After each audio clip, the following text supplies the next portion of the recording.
Hey, this is Clay from MoronLife. We're here in San Jose at Supercon, and I've got Wil Wheaton with me. He's graciously agreed to do an interview.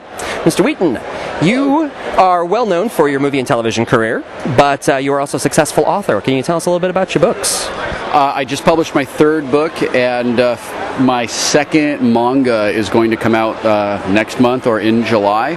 I've been more or less a full-time author since about 2004 is when I kind of switched over and made it full-time.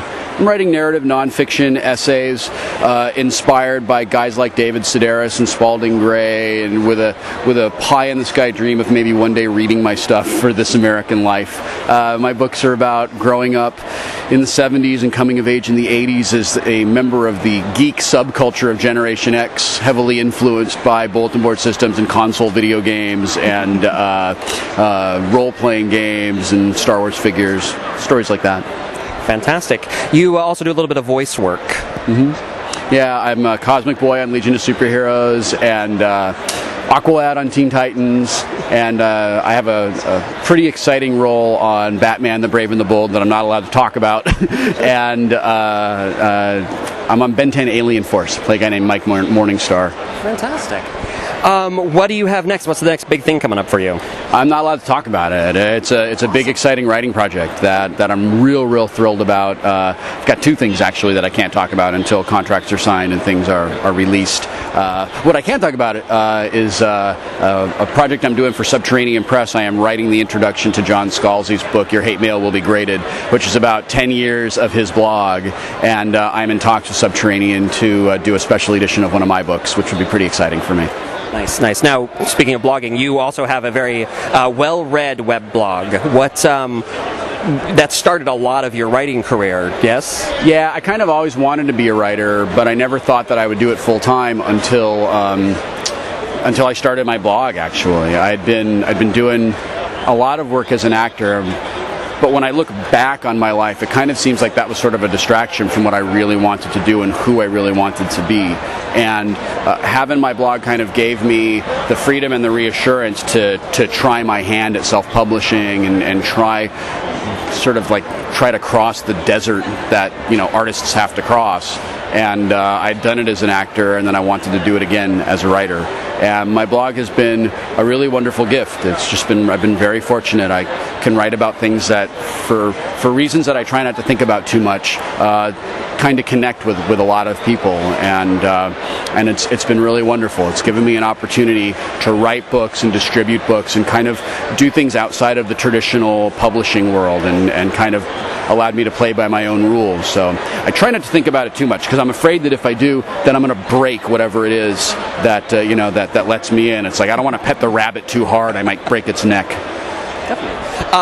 Last question was, we spoke yesterday briefly about sketch comedy on the internet. You've got something coming out soon. Did you want to give a shout out for that? Yeah, totally. This Thursday, my episode of Gorgeous Tiny Chicken Machine Show will be released. And that's my friends, Greg and Kim. They have a little company called Mediocre Films. Greg's company is Mediocre Films. They're better than they sound.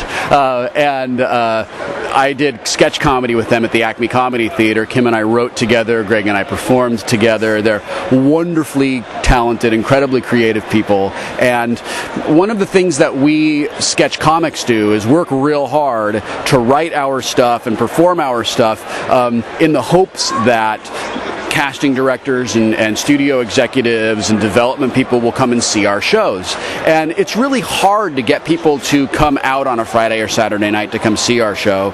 And thanks to the internet and things like YouTube and Vimeo and other online streaming video services, we're able to either film ourselves when we're doing a show for an audience, or take our sketches off of a stage, actually film them as 3-minute short comedy pieces, and then put them online for other people to see. And I think that that's kind of the future of sketch comedy. We'll always be performing for audiences, because there's kind of a mainlining heroin thing that comes from the audience, that once you have it, you're kind of chasing that dragon for the rest of your life. But there's also this reality that we can give our performances to the very executive development casting people that we could never get into the theater a lot easier now than we ever could before. So I'm really hopeful and really excited that undiscovered talent that's really, really good, that just never had an opportunity to like get into that room, will now be discovered because it's so much easier for people to be discovered. And I'm even more hopeful that creative people, maybe instead of working real hard to get their work in front of a studio who then will exploit the hell out of them, will just sort of band together and make their own internet presence and make their own satellite television channel and kind of use the tools that are available to us now to strike out on our own and become the next Second City and become the next Mystery Science Theater. So I'm very excited about the opportunities that technology, decentralized technology, and that network neutrality provide to people like us who want to be creative and maybe want to do things outside of the system. Fantastic. Where can everyone find you on the web? I'm online at wilwheaton.typepad.com, and my website is wilwheaton.net. Sweet. Thank you so much. This is Clay, live at Supercon. Well, not live for you. We'll for us. Exactly. Back to you, Lon.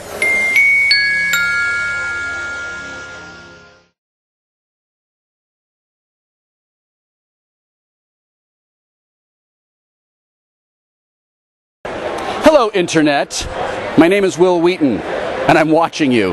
And I really wish you'd put your pants back on because it's gross. Except for you, ma'am. You are hot. You're watching MoronLife.